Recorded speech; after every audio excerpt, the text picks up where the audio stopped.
Salut à tous, c'est Kazin, j'espère que vous allez bien et on se retrouve une fois n'est pas coutume sur le format de vidéo où je vais te présenter les cartes alternatives, alors format standard, les cartes donc les plus populaires du moment. Franchement, je croise les doigts pour que EV7, 8, 9, 10, 11, 12 change un petit peu la donne et bouscule un petit peu tout ça. On en reparlera peut-être à la fin de cette vidéo là, quand je ferai le bilan général des cartes alternatives de ces 4 séries. Alors si tu connais, tu suis le fil d'un petit peu de cette série de vidéos, on va s'attaquer aux séries EB9, EB10, EB11 et EB12. Les séries qui je pense le captent le plus l'attention en ce moment.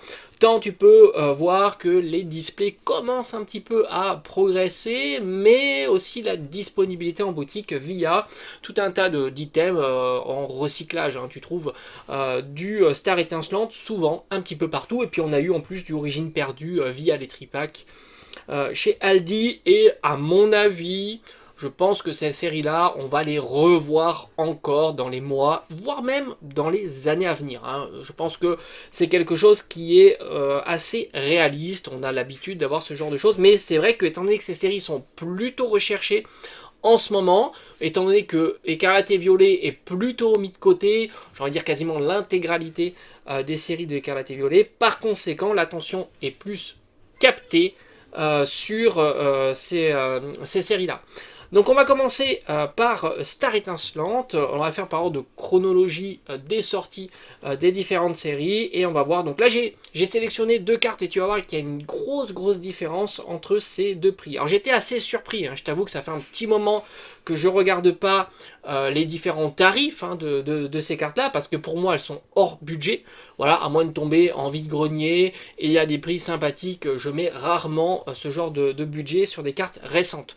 J'ai le temps et je me dis bah c'est pas grave si je loupe le train, et on sait jamais, je peux faire des bons achats plus tard si les prix venaient à diminuer. Alors on a 2 cartes alternatives qui sont un petit peu détachées de la vidéo précédente. On retrouve un Arceus, et là franchement j'étais très surpris puisque c'est une carte en loose. Alors j'ai envie de te dire, c'est toujours pareil, hein. Comme ça te donne un petit peu plus d'explication quand je regarde le prix d'une carte. Si tu regardes un achat immédiat, la carte est toujours un petit peu plus chère, voire même beaucoup plus chère. Mais en même temps, quand tu la vois passer sous les formats enchères, il n'y a pas tellement d'euphorie sur cette carte-là, et par conséquent, elle est toujours moins chère que le prix d'achat immédiat. Donc là, une carte en loose, tu peux la trouver aux alentours d'une cinquantaine d'euros. C'est-à-dire quoi? Grosso modo, 50 à 60 euros. Pour 10 euros de plus, 70 euros, tu peux te permettre d'avoir une gradée 9. C'est pas négligeable. Et enfin, j'ai vu du 9,5 partir aux alentours de 90 euros. Donc autant te dire que la carte, j'ai envie de dire, elle a plutôt baissé comparativement il y a plusieurs mois. Première position de Star étincelante, évidemment tu l'auras compris, tu sais, hein, c'est la série qui met à l'honneur Dracofeu sur quasiment toutes les variantes qui puissent exister, toutes les raretés qui puissent exister, et on retrouve évidemment l'alternative en version V. Alors ça aurait été peut-être cool d'avoir une alternative en version VMAX, pour le coup elle a été réservée au coffret. Pas la même histoire.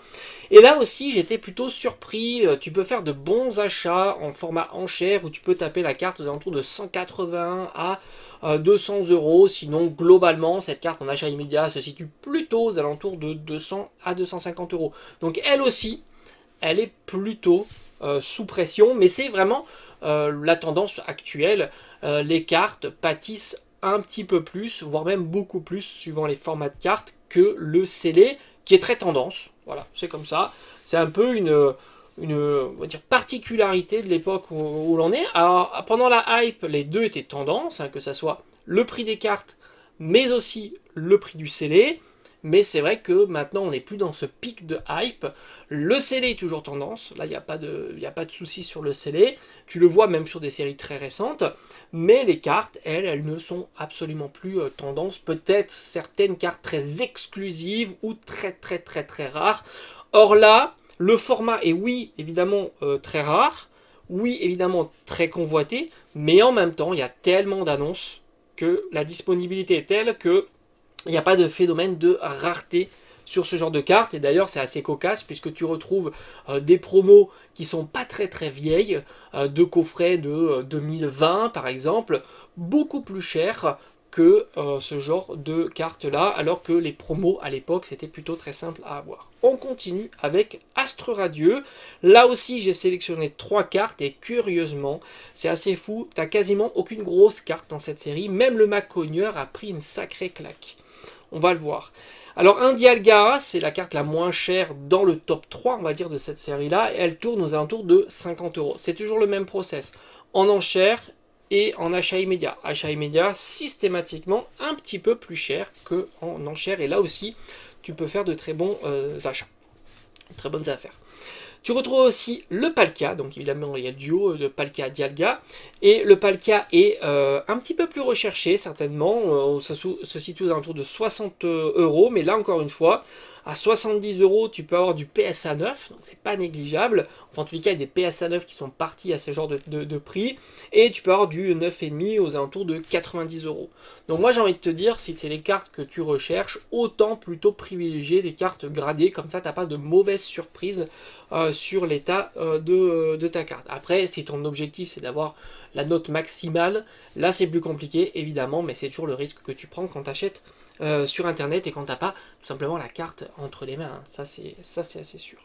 On retrouve aussi le Macogneur, et là c'est pareil, il souffre beaucoup, j'ai même vu des ventes réussies à moins de 100 €, c'est assez fou puisque c'est la seule grosse carte de la série, et elle était bien plus chère il y a plusieurs mois. Pourtant Astre Radieux fait partie de ces belles séries du bloc épée et bouclier, mais le Macogneur, pourtant franchement elle est très jolie, très sympa, la scénographie est cool, elle est rigolote, enfin il y a tout ce qu'il faut, mais ça marche pas très bien, et tu peux là aussi avoir du neuf gradé pour ce genre de tarif, et si tu es patient, tu te positionnes en enchère, ça peut ne pas monter très haut, 80-90 €. On arrive avec Origine Perdue, qui est pour moi un des gros challengers de Star Étincelante. Franchement, heureusement que Star Étincelante, tu as le Dracofeu, parce que en termes d'alternatifs, elle est bien au-dessus. Faut être assez honnête, la série est bien au-dessus. Maintenant, Star Étincelante a d'autres, on va dire, d'autres cartes qui sont intéressantes, à savoir les Dracofeu en version Rainbow, Full Art, et aussi il y a quand même quelques alternatives comme Arceus qui est pas si mal. Mais Origine Perdue, franchement, quand tu vois Origine Perdue, c'est plutôt balèze. Alors on retrouve Berserkat de Galar, qui est bien diminué. Alors c'est une carte que je suis parce que j'aimerais bien l'avoir dans ma collection. À une époque, elle était aux alentours de 80 €. Elle se situe plutôt maintenant entre 50 et 60 €. Donc elle continue à diminuer petit à petit, tout doucement. Donc c'est pour ça que ce qui est intéressant, je vais en parler à la fin de la vidéo, comme ça je termine ma review d'ensemble de ces 4 séries, et après on en parlera évidemment à la fin de la vidéo. Donc Berserkat, c'est la carte la moins intéressante des top 3. Après tu retrouves le Ptera, qui est à, on va dire, grosso modo à 200 €, donc ce qui fait un petit peu l'exception de Origine Perdue, et aussi là tu peux avoir du 9,5 aux alentours de 250 €. Donc c'est plutôt aussi intéressant. Moi j'ai envie de te dire, si j'avais le budget, si je voulais allouer plutôt un budget tel à ces cartes là, j'irais évidemment sur des cartes gradées pour plus de sécurité, tout simplement. De serait sécurité sur l'état de la carte, et sur le fait qu'elle soit expédiée par la poste ou autre, il y a moins de possibilités de dégâts sur la carte évidemment. Et tu retrouves le Giratina, là aussi 300-350 €, c'est une belle somme, hein. D'ailleurs elle est bien au-dessus de Dracofeu, et j'ai l'impression qu'elle est aussi, c'est aussi l'alternative la plus chère de ces 4 séries, et c'est pas à négliger. Moi je suis un fan absolu de cette carte. Elle est incroyable. Là aussi, tu peux avoir de la gradée 9 pour ces tarifs-là, du 300 €. Évidemment, en 10, c'est une autre histoire. Là, on est plutôt d'accord, et c'est globalement le cas de toutes ces cartes-là. En 10, c'est vraiment une autre histoire. Et c'est vrai que pour moi, Origine Perdue a un potentiel de dingo, de par ces cartes alternatives qui sont bien au-dessus on va dire, bien au-dessus des 3 autres séries. Après, Star Étincelante a l'avantage d'avoir les Dracofeu sur toutes les variantes, et aussi le Noctali, les évolutions, donc ça aussi ça pèse un petit peu, mais franchement Origine Perdue, il y a quand même du très lourd, sans compter que tu as les Pikachu en TG. Donc je pense que plus tard ça risque d'être vraiment le fight entre ces deux séries. Et enfin on termine par Tempête Argentée. Il n'y a qu'une seule carte alternative que j'ai sélectionnée, qui se situe, donc c'est le Lugia évidemment, Là, vraiment, c'est la carte iconique de la série, qui se situe aux alentours de 200 à 250 euros. C'est toujours pareil, hein, en chair un petit peu moins recherché. Et après, tu peux avoir du gradé aussi pour ce genre de tarif en 9, hein, typiquement. Et c'est un peu plus cher pour du 9,5 et du 10. On n'en parle pas, c'est beaucoup plus cher. Donc là on a terminé, donc comme d'habitude il y a chose qu'il y a un truc qui tombe, hein. On a terminé l'intégralité donc de ces séries là, donc c'est plutôt intéressant. Ça faisait un petit moment que j'avais pas regardé, moi je suis plus capté par des cartes qui sont dans, on va dire, dans le budget que je souhaite allouer, hein, typiquement 20-30 euros pour une carte, ce qui est déjà pas mal, hein, quand même, ce qui est déjà plutôt haut. Alors j'ai envie de te dire, c'est pas haut par rapport à la période que l'on a connue à partir de 2021, mais c'est haut comparativement au passé des cartes Pokémon sur long terme en fait. Là on est surtout sur une particularité. Alors maintenant ce que je voulais te dire c'est que pour l'instant ce qui capte l'attention c'est épée bouclier. On est à fond dedans parce que Écarlate et Violet déçoit pas mal, à part 151.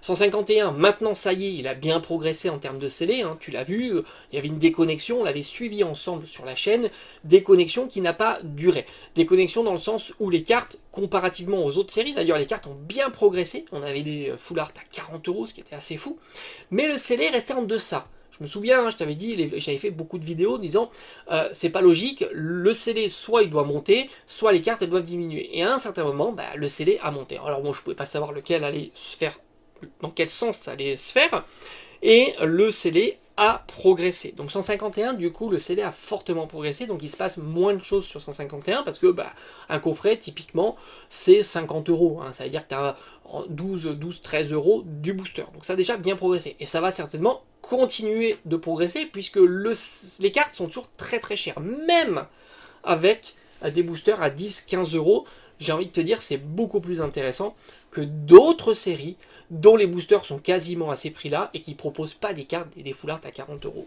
par exemple.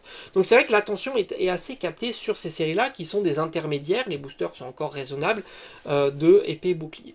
Mais qu'est-ce qui va se passer si un jour on a une belle série, ou plutôt pas une belle série, ça suffira pas, on l'a vu avec 151, plutôt une fin de bloc Écarlate et Violet, comme on a pu voir une fin de bloc Soleil et Lune. J'entends, attention, Soleil et Lune, ça n'a pas fait des dingueries, hein. C'était pas wow, exceptionnel, fin de bloc, génial, etc. On ouvre comme des fous, etc. Non, pas du tout. Pas du tout. Mais parce qu'on était une période avant 2021. Il n'y avait pas de hype sur Pokémon, ça se vendait bien, mais en même temps, c'était sans plus. C'est clair, les prix des cartes, ça affolait pas, etc. Mais cette époque-là n'existe plus, vu que c'est l'époque du passé. Maintenant, on a connu la hype, donc ça a imprégné tout ça.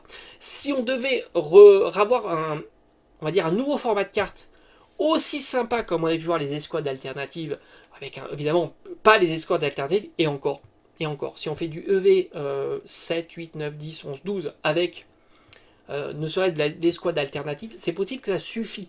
C'est-à-dire que là, du coup, on serait absorbé. Je pense qu'il y a un potentiel présent sur le fait qu'on puisse être absorbé par la fin de bloc Écarlate et Violet si ils font un job de fou à nous proposer une nouvelle rareté.